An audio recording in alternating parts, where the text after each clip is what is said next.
الشيطان الرجيم. بسم الله الرحمن الرحيم. وقالوا لولا يأتينا بآية من ربه أولم تأتهم بينة ما في الصحف الأولى. صدقت يا رب العالمين.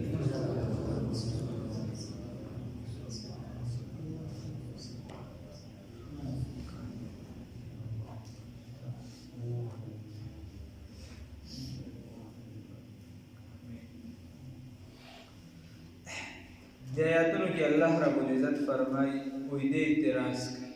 اعتراض کوي وقالو وایي لولا یأتینا ولی نروړي د نبی کریم صلی الله علیه وسلم زمون طرف سنروړي بآیات یو نشانه لره من ربه لرب د جانب دي کوم نه وخته او چې صفا د غر چری د سرو ضروري ستا کوټه د سرو ضروري فرشته د سره خوشي منګي وینو یا خدای مونږ وینو پسترو یا د اسمان نتر کوزيږي مونږ دی وینو تاسو یو کتاب یا فرشته وی چې او دا د الله د طرفه دی وغیرہ تاسو قسمه بهوده سوالات وکړو نو دا غنخه ولې ناراضي نور نخه د نبی کریم صلی الله علیه وسلم چې هغه ډېر زیات معجزات زیات علماء په مستقل کتابونه لیکلي خصائص الکبرى د نبی کریم صلی الله علیه وسلم په معجزات باندې لیکل شوی د 2000 معجزې د نبی کریم صلی الله علیه وسلم لیکلي بل کتاب د دلائل النبوه هغه د 2000 نم زیات چې دلائل النبوه هغه 2000 نم زیات چې د نبی کریم صلی الله علیه وسلم معجزې لیکلي او چا 3000 لیکلي او 15000 پورې علماء کرام تللي او اکثری علما دا وایي چې نه د نبی کریم صلی الله علیه وسلم یو عادت مبارک یو قدم دا ځان معجزه ده ځان له آداب نو خبره ده چې نبی کریم صلی الله علیه وسلم معجزات خو زیات خو دې د خپل خوښې بعضې څیزونه داسې غوښتل که چېرته دغه شوي وي دغه شان ځکه الله رب العزت لیک د هغې سره داسې بیا به فوراً پرې عذاب راتلی او الله رب العزت له عذاب به دې نه راوست خبره بله خبره ده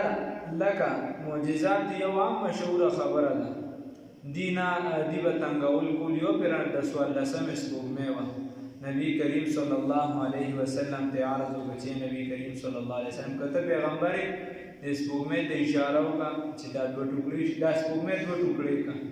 هغه ورته بیا به ایمان راوړی نو نبی کریم صلی الله علیه وسلم چې دی هغه ورته چې او بیا به ایمان راوړ بیا به دومره نبی کریم صلی الله علیه وسلم ورته په ګوته مبارکه باندې اشاره وکړه نو هغه سپوږمۍ دوه ټوکړې شوه یو طرف ته لاړه یو بل طرف ته د کافرانو یو بل نه تپوسونه وکړي تم داسې وینې که نه نظربندي د بل به ورته وي او زه هم داسې وینم سپوږمۍ دوه ټوکړې شوه وایي ښه بیا نبی کریم صلی الله علیه وسلم ته وایي چې ښه ډېر لوی جادوګر ګوره په سپوږمۍ نه جادو کار کوي نعوذ بالله من ذلک نو ایمان یې نه راوړ وی دا ابوجهل سترګې وړاندې شولې په ړندو سترګو کې اثر نه وي نو خبره دا وه چې هغه وی محمد رسول الله صلی الله علیه وسلم ته کتلي خو هغه ورته د محمد رسول الله په نیت نه و کتلي ورنه ایمان به یې راوړی که چېرته معمولي په نیت کې دا راغلی وه چې دا د الله رسول دی په دې نیت یې صرف د نبي کریم صلی الله علیه وسلم مخ مبارک ته کتلي وي نو دا ځان نه معجزه وه ډارېک به پرې مینې د ایمان به یې راوړی خو هغه ورته سره په دې باندې کتلي نو هغه ورته کتل د محمد بن عبدالله په شکل باندې بس دغه معجزې باره کې مولانا سید سلیمان ندوي رحمت الله علیه په خپل کتاب کې خطبات مدرس سر کې یو خبره راوړې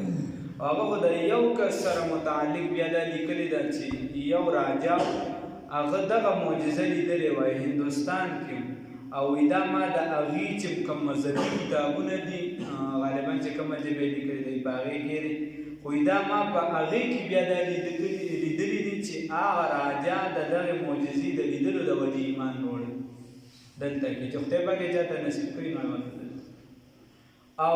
دې صاحب لیکلي دي مولانا سرفراز خان صفدر رحمه الله د خدای لیکلي دي چې وایي په تاریخ پرشتې ولري تاریخ پرشته خو ما سره شته خو ما پکې چونکې دا ځای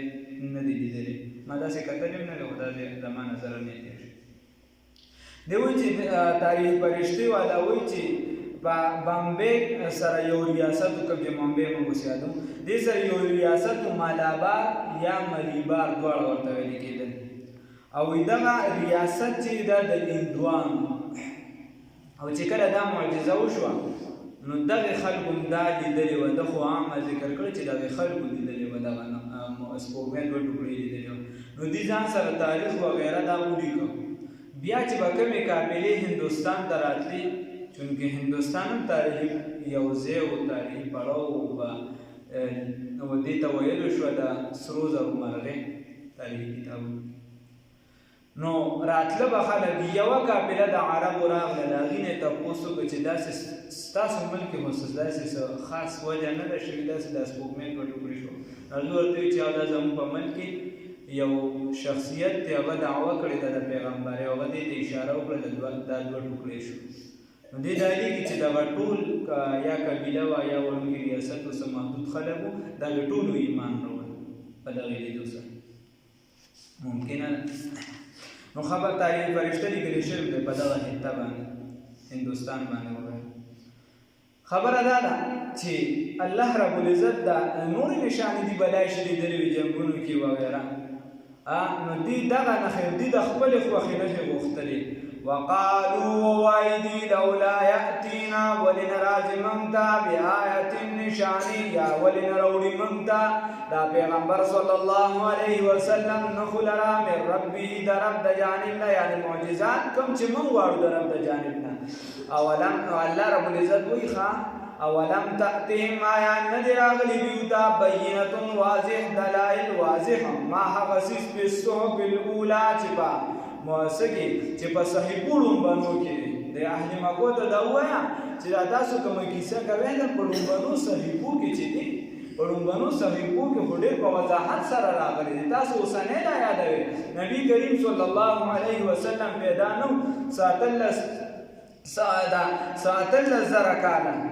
یا اتلس سوه غالبا یا 18,000 کال چې د وړاندې چې د ده معجزات ذکر شوي دي او 600 کاله مخکې د معجزات د ده پیشنګویي شوې ده او دغه شان چې د هغې نه وړاندې یا کم واخله دا د نبي کریم صلی الله علیه وسلم تذکره شوې ده او د هغې نه وړاندې واخله په عالم ازل کې چې د نبي کریم صلی الله علیه وسلم تذکره شوې ده پیغمبرانو دا ویلي دي که چېرته نبي کریم صلی الله علیه وسلم زموږ په وخت کې راغی موږ به ایمان وکړو نو د نبي کریم صلی الله علیه وسلم خبره خو په تېرانو صحیفو کې کتابونو کې شته ولو أنا وكجرد منغا أهلكناهم هلاك كلمو دي لرا الله رب العزت کو هلاك كلمو دي لرا بعذاب سرا من قبله وان دراتلو د نبی کریم صلی الله علیه وسلم نا یا وان د نزول د قران نا الله رب العزت فرمای کدا قران لا نور نازل ما د عرب د اهل مکه چې دا می هلاک کړو یا دا قران دا نبی کریم صلی الله علیه وسلم نو مبعوث شوی دی پیغمبر شوی نو او ما دا هلاک کړی ها نو بیا وسه شو لقالوا نها ویلی بودی دی ویلی ربنا اے رب زمنگا لولا ارسلتا ولنرا لگتا الینا زمون جانب رسولا یو پیغمبر لرا خلقو د دوه کسانو خپلو کې جګړه دا یو رو لګي کشري د مشر باندې گزارو کې یا ورته کنځلو کې زیاتې د مشري خلک هغه خاندان ولا راپاس یا کشر ته ویل لکه مونږ ته خو به دې ویلي وکنه چې دې تاسو زیاتې کوي تا زموږ مشر ته کنځلې وکړه بدرت دې مونږ ته خو به دې ویلي وسې کنه دا خو د دنیا په معاملاتو کې او چې بیا اخروي ته واره نو الله رب العزت وایي که د اهل مکه مې هلاک کړی وي نو بیا خو به دې مونږ باندې دا وي چې خدایه دا پیغمبر خو به دې رالېږلی وي که نه دا پیغمبر به رالېږلی وي مونږ به ایمان راوړی وي مونږ به منلی وي مونږ به د هغه تابعداري کړی وي اوس که مونږ د هغه تابعداري نه وي کړی بیا به تا مونږ هلاک کړو دا خو پیغمبر نه رالېږي نو الله رب العزت وایي د دې وجې ولې ما پیغمبر راولېږه څوک مې راولېږه صاحب المعراج محمد رسول الله صلی الله علیه وسلم ورته راولېږه الله دې استقامت را نصیب شي او الحمدلله زم پیغمبر دی صلی الله علیه وسلم الله وی دې وجه پیغمبر راوړي لقالوا ويربدي ربنا يا رب زمنگا لولا رسلتا ولراون لگتا زمن جانب تا الینا زمن جانب تا رسولا استاذرا فنتبع بس من تابعداری کړوا من تابعداری کړوا آیاتکا د آیاتونو استا من قبل وان د دینا ان نزل چې من ذلیل شوی او نخزا یا شرمیدلی وی من با چې نبی کریم صلی الله علیه وسلم یا یو پیغمبر ته را لګوي دا به دا خبره کوي ها دا به کړي وکړه چې ما پیغمبر نور را لګي نو خدایا موږ د پیغمبر را لګي مخکې دا غل چې موږ شرمیدلی ها په خیبر کې یا په خندق کې یا چې تبوک کې یا په دینونو کې چې موږ شرمیدو یا په آخرت په میدان کې چې موږ رسوا کیدو ذلیلیدو او شرمیدو و نخزا او شرمیدو دا غینه مخکې به موږ په د باندې ایمان ورو خو چې اوس ورته کله نبی کریم صلی الله علیه وسلم راغی نو اوس ایمان نه راوړي داسې ارامیان اوس ایمان نه راوړي دا کوم چې بګي ایمان نه راوړي دغه ارامیان قل ورته وایا اوس ورته بیا جواب دا ورکا قل ورته وایا اے پیغمبر انقلاب فخر موجودات سید الانبیاء والمرسلین فقرآن چې والضحى للرخصار واللیل ذو الفطار فتار محمد رسول الله صلی الله علیه وسلم کل متربص هر یو زمنګ نه انتظار کوونکی دي فتربصوا بس انتظار کوي ورته وایا اے پیغمبر محمد رسول الله صلی الله علیه وسلم کل متربص موږ ټول انتظار کوونکی هر یو زمنګ نه انتظار کوونکی فتربصوا بس انتظار کوي تاسو انتظار کوي موږ انتظار کو دمر کې انتظار دی ها فستعلمون زرد جدا سببوشی منسوک دی اصحاب الصراط السوی صاحبان دا برابر لار سوک دی دا برابر لار خاوندان دا بدا تا پتو لگی اس خو ما تا وائی چه تا ساحر تا جادوگره نعوذ باللہ من ذائد تا صحابی دا خپل دین نوڑی دره تا دا پلار نکلار پریخی دا وغیرہ وغیرہ ما تا بلائی کسی کوئے نو زردی چه تاسو تا پتو لگی چه سوک پا سمالار باندے دی سوک دا سمالار خاون دی ومن اهتدا او سوک پا ہدایت مننا ومنکم زمننا او ستاسونا دا کو ستاسو تا معلوم شی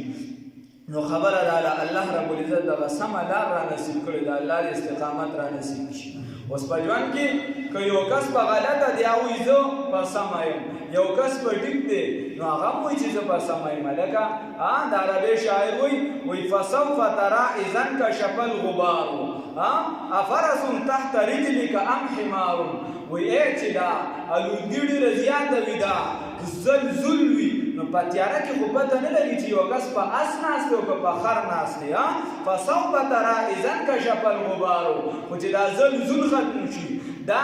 تیاره ختم شي دا لړه شي نو افرس تحت رجلک ام حمار بیا به پته ولګي چې ته په خر باندې ناست یې او که په اس باندې ناست دی نو چې کله چې دا سترګې پټې شي بیا به درته د دې کلمې پته ولګي بیا به درته د قرآن د دې درس د ناستې پته ولګي چې د دې څومره ماته ضرورت و خدایه چې نورم زه ناست وې خدایه چې نور ملګري مې راوستې وې خدایه چې عمل مې مضبوط کړی وې خدایه چې بچي مې راوستې وې خدایه پاکه چې د قرآن باندې نورم زه مضبوط شوی بیا به تاته پته ولګي الله دې توفیق را نصیب کړي د الله رب العزت په فضل سره